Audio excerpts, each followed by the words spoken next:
Ladies, why is going to the gynecologist treated like fighting a dragon guarding a cave of doom? Like it's the final boss in a medieval game, except instead of gold coins, the reward is a pap smear. Ooh, scary. Heaven forbid someone makes sure your cervix isn't secretly plotting against you.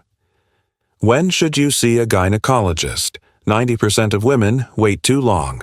Tap like if you've ever delayed a checkup comment. Why are we all scared of a speculum? Subscribe if your uterus deserves regular maintenance like your car. But real talk, this isn't just about the awkward paper gown or the cold stirrups. This is about you, your body, your power. We're about to crush every myth, tackle every fear, and rewrite how we talk about our reproductive health.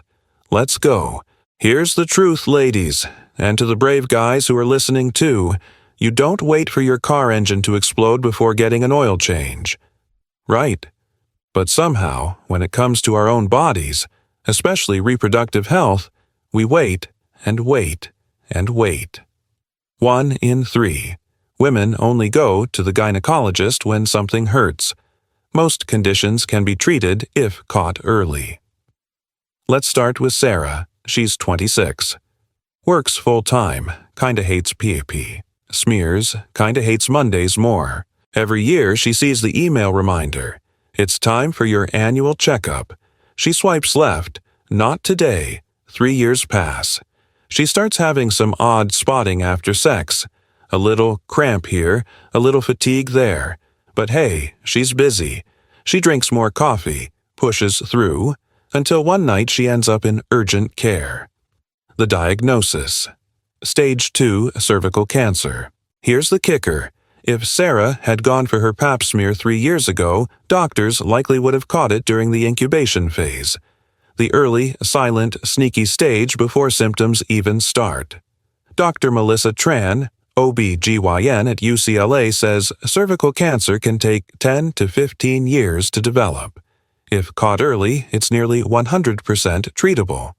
The problem is most women ignore the warning signs or assume they're just normal female issues.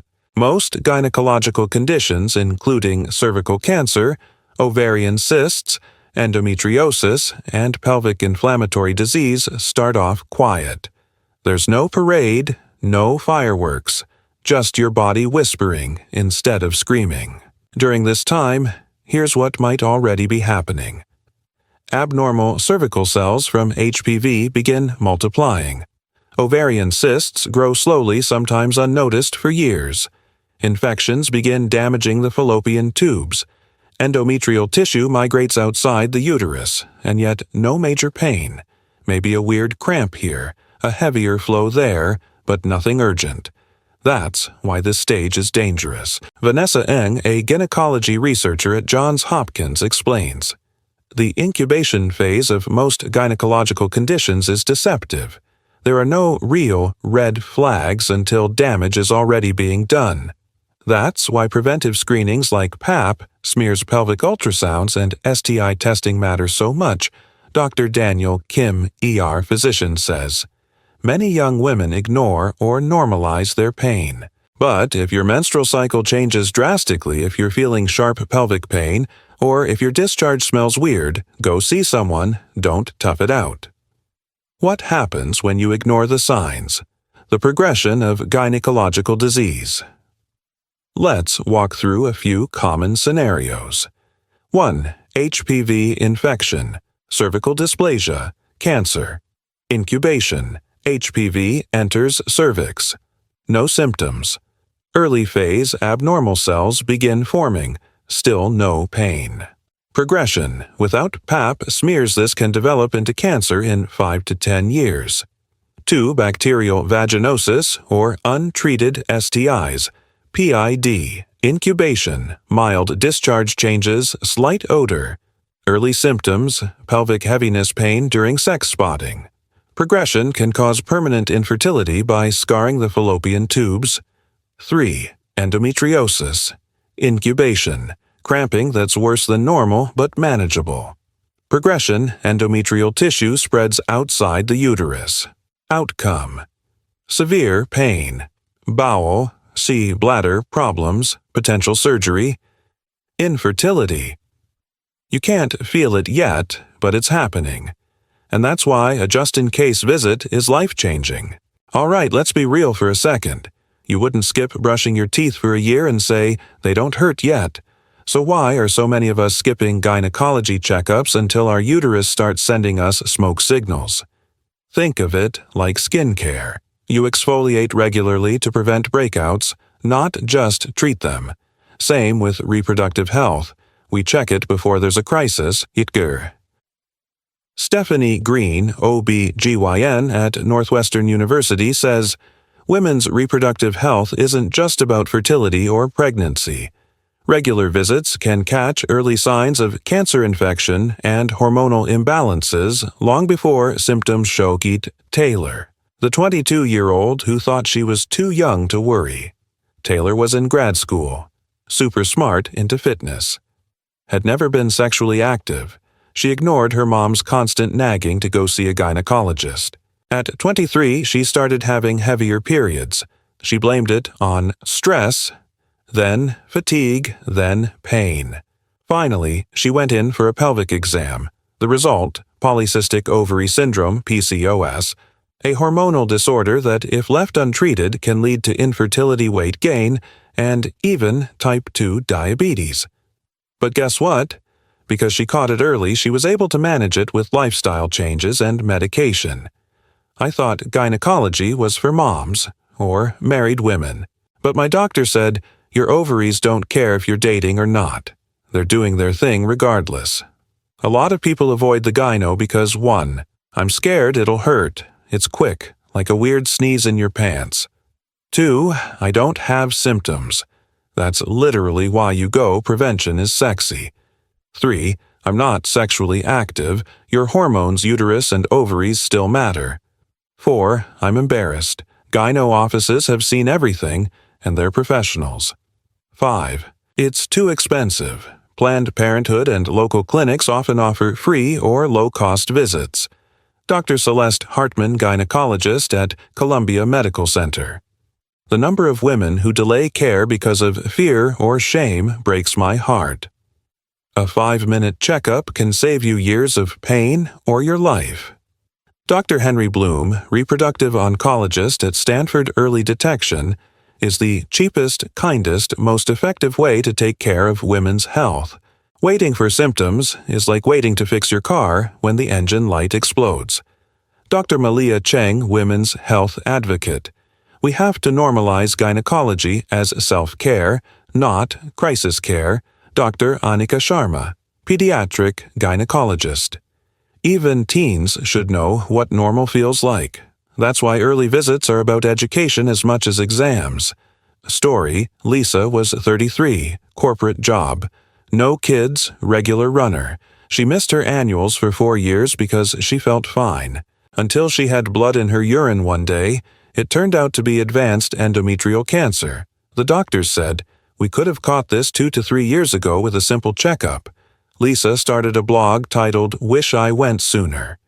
It now has 1 million readers. One of her blog posts reads, ladies, get the checkup. Don't wait for pain. Don't wait for bleeding. Don't wait for fear. Go while you're healthy. Because if you wait, you may not be. Breaking down the checkup timeline. Easy and doable. Let's make this easy. No medical jargon, just real talk. Age 21 plus, yearly PAP smear. Detects abnormal cervical cells caused by HPV. Painless, okay, maybe mildly awkward, takes 5 mins. You've waited longer for your DoorDash order, let's be honest. Age 30 plus. PAP. Smear plus HPV co-test every 3 to 5 years. HPV is the virus that causes 95% of cervical cancers. Most people have HPV at some point. It usually clears, but not always. It's like checking your smoke alarm. Even if you're not cooking anything sketchy, you still want to know it works. Any age immediately. If you notice symptoms like irregular bleeding, unusual discharge, pain during sex, pelvic pressure or bloating, missed periods, vaginal odor changes. If your vagina is throwing a rave and didn't invite you, it's time to see the doc. 5 signs you should go see a gynecologist now. 1. Irregular periods. When your uterus starts improvising. Let's be clear. Your period isn't supposed to be a surprise party every month. If it shows up late early, skips a month, or decides to show up twice in one cycle like it's crashing a wedding, that's not just stress. That could be your body's warning system going off. In the beginning, your hormones may be slightly off.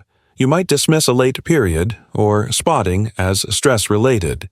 But when this becomes a pattern, it could point to PCOS, polycystic ovary syndrome, thyroid dysfunction, fibroids, endometrial hyperplasia, early signs of perimenopause, yes, even in your 20s. Early symptoms, periods come every 2 weeks, then skip 2 months. Super light or super heavy bleeding, bleeding for more than 7 days, brown spotting randomly throughout the month. Weird pelvic pain. It's not just cramps. We've been told forever, cramps are normal. So we grit our teeth, grab a heating pad, pop some ibuprofen, and keep pushing through. But here's the truth. Pain that stops you from living your life is not normal. Pelvic discomfort might start as minor cramping during periods or ovulation. But if it starts affecting your daily activities, it may point to something deeper, like ovarian cysts, endometriosis, pelvic inflammatory disease, PID, uterine fibroids, early symptoms, dull ache in the lower abdomen, pain during bowel movements, sharp twinges on one side of the pelvis, pain that radiates down the leg or into the lower back.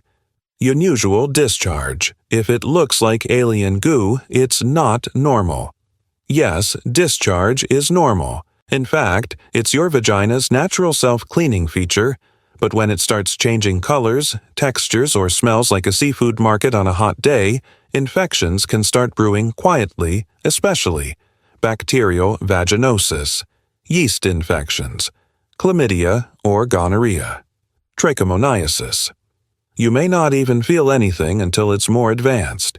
Early symptoms: gray, green, or yellow discharge, cottage cheese-like texture, foul, fishy, or sour odor, burning sensation when peeing, itchiness or irritation, pain during sex, not normal, not okay.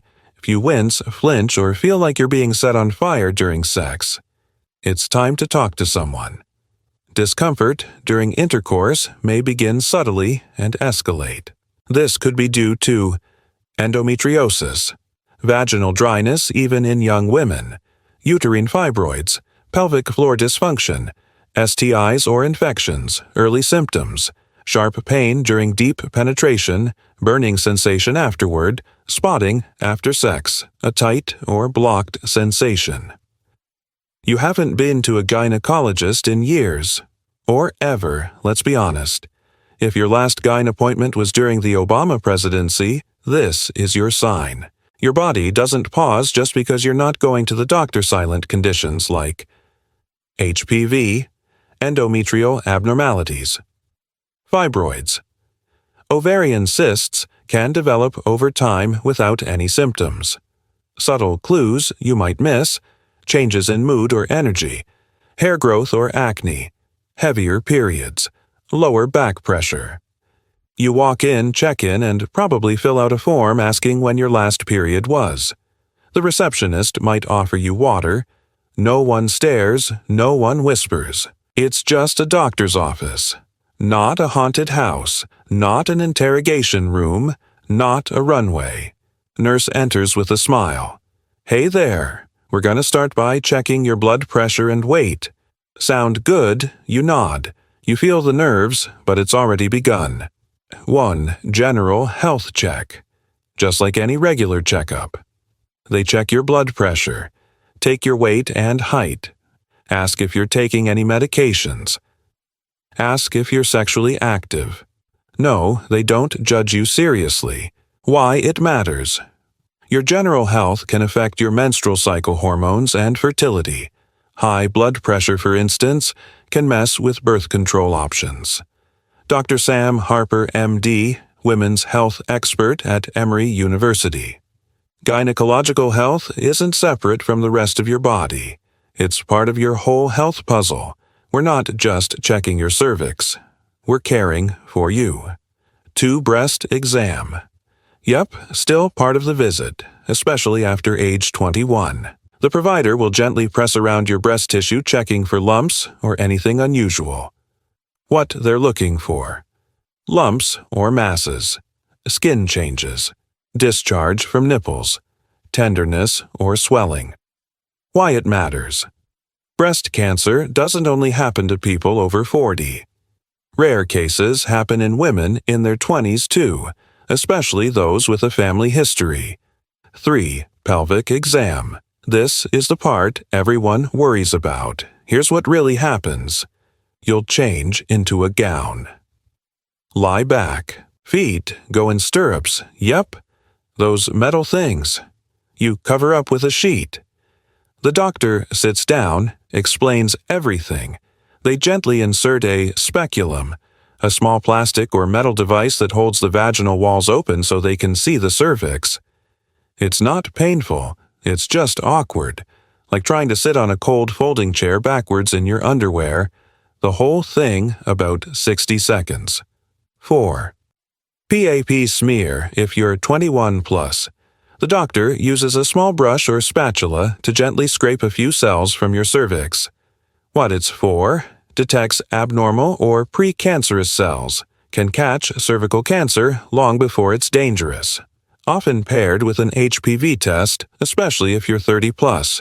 You can have abnormal cells and no symptoms at all. Optional STI testing. Your doctor might suggest chlamydia and gonorrhea testing via urine or swab, HIV or syphilis via blood test, HPV via pap smear co-test. STIs are often symptomless, especially chlamydia, but they can cause infertility if untreated. You don't need to look infected to be infected. And no, it doesn't mean you're dirty, it means you're human. Story: Maria's unseen battle. Maria was 31, married, no kids yet.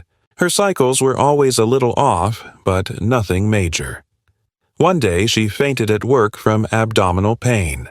Turned out she had stage 3 endometriosis, tissue had wrapped around her ovaries and bowel, causing intense pain, infertility, and internal bleeding. The thing that hurt the most wasn't the diagnosis. It was that I didn't listen to myself sooner.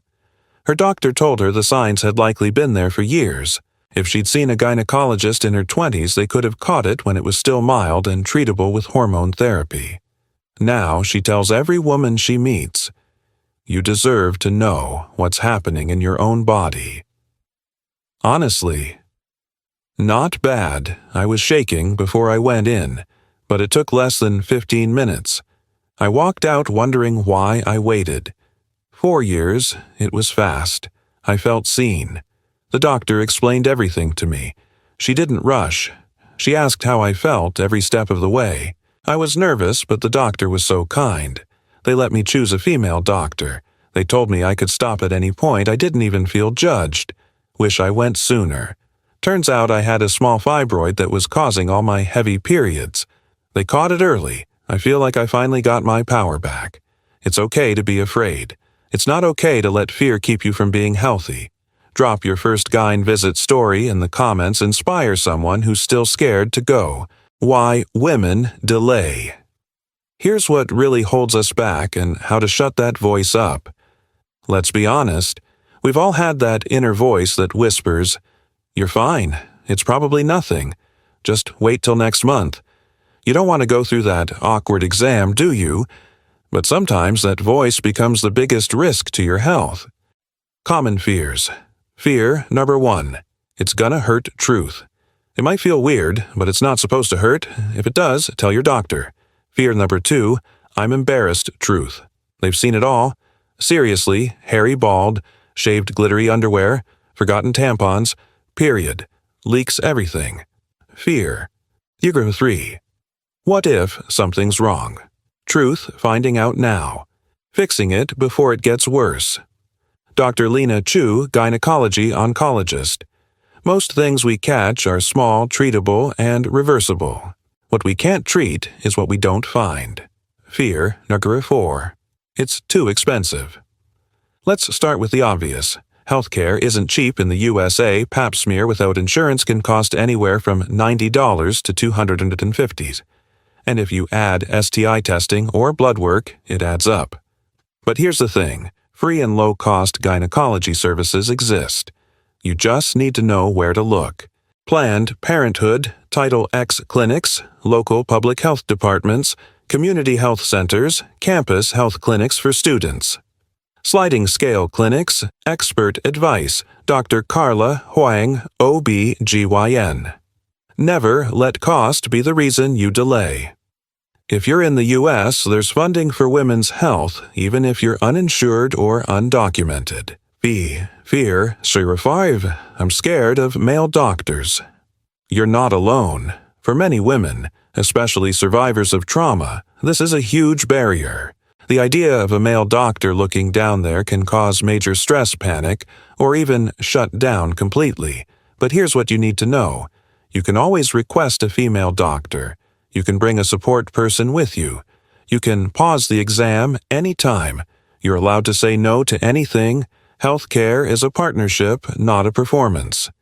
Fear, 6. I'm not sexually active. This one comes up all the time, especially with younger women. But here's the truth. Sexual activity is not a requirement for needing gynecological care. Your uterus, ovaries, and hormones don't shut down just because you're not having sex. You can still develop PCOS, endometriosis, fibroids, ovarian cysts, cervical changes from non-sexual HPV exposure, hormonal imbalances. Expert advice, Dr. Lisa Patel, pediatric gynecologist. Gynecology is about reproductive health, not just sex. Teens deserve care too, even if they've never had sex. Fear, 7. I don't have any symptoms. Probably the most dangerous lie we tell ourselves. If I'm not in pain, I must be fine. But gynecological diseases like cervical cancer, HPV, or STIs can brew in silence for months or years. By the time symptoms show, it might already be advanced. Expert advice, Dr. Mason Davis, reproductive oncologist. Symptoms are often late-stage signals. Screenings catch what you can't feel. That's the power of prevention. So, what did we learn? That going to the gynecologist doesn't make you weak. It doesn't make you weird. It makes you brave, proactive, powerful. Because here's the thing. You don't have to be bleeding out, doubled over, or terrified to deserve care. You just have to be a person with a body and the courage to listen to it. Book that appointment, tag a friend, break the stigma. Comment below. What finally got you to book your first gyno visit? Subscribe for weekly health truth bombs with zero judgment, just facts. The next time someone says, "You don't look sick," just smile and say, "That's because I don't wait for my body to scream. I listen when it whispers, 'Your health is worth it. You are worth it.' This is not fear. This is self-love. This is your reminder. You are not too young, too busy, too messy, too scared. You are right on time. Self-love means showing up for yourself, for your body, for your future. Sit here with teenagers.